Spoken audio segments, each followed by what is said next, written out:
Thanks, Kia. Well, when it comes to the real estate market, it is all about the buyers. Sellers around the country are sweetening the deal by offering incentives to buyers to close the deal. Here to weigh in this morning is Florida realtor John Sesher. Good morning, John. Good morning, Holly.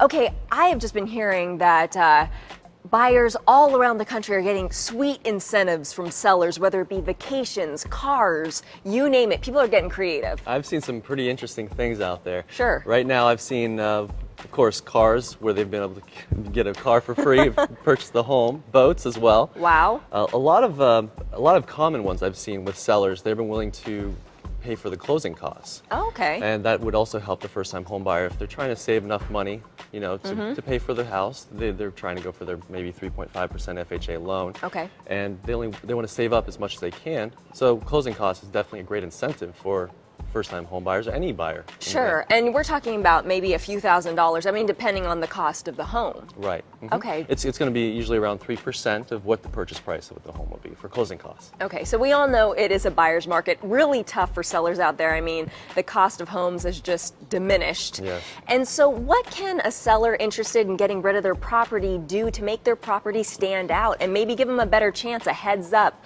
on the competition? Well, number one, price. You must be comparable with your price. If you have homes in the area that are the lowest price, they're the ones that are going to be looking at first. Second is how their appearance is. It must be looking good.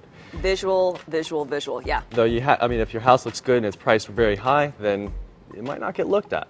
Versus something that's reasonably comped, you might have an offer that following day. Okay, and what about staging? A lot of times you hear people say that houses are more likely to move when there's furniture inside. People can imagine what it's like living in there. Exactly.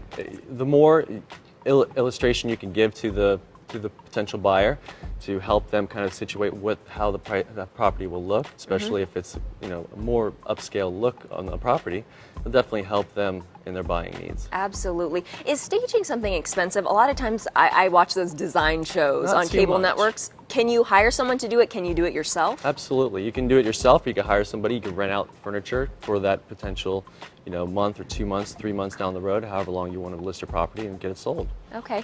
And let's quickly talk again about the June home sales. Now, what do you expect for July? Because you saw that increase in home sales during June, up from May, 11%. I mean, that's pretty incredible. We're looking at this statistic right here. So what do you think it's going to be like for last month?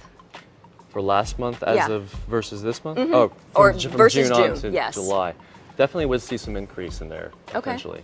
Really? I think so. Well, that's good news. Anytime you think that the housing market's recovering or rebounding, that's always a good thing. Yes. Yeah, John, thank you so much for being here this morning. Thank you very much, Holly. And for more information, you can always head to our website. If you have any questions, we can try to get them answered for you too. Head to our website, dailybuzznow.com. We'll be back in a moment.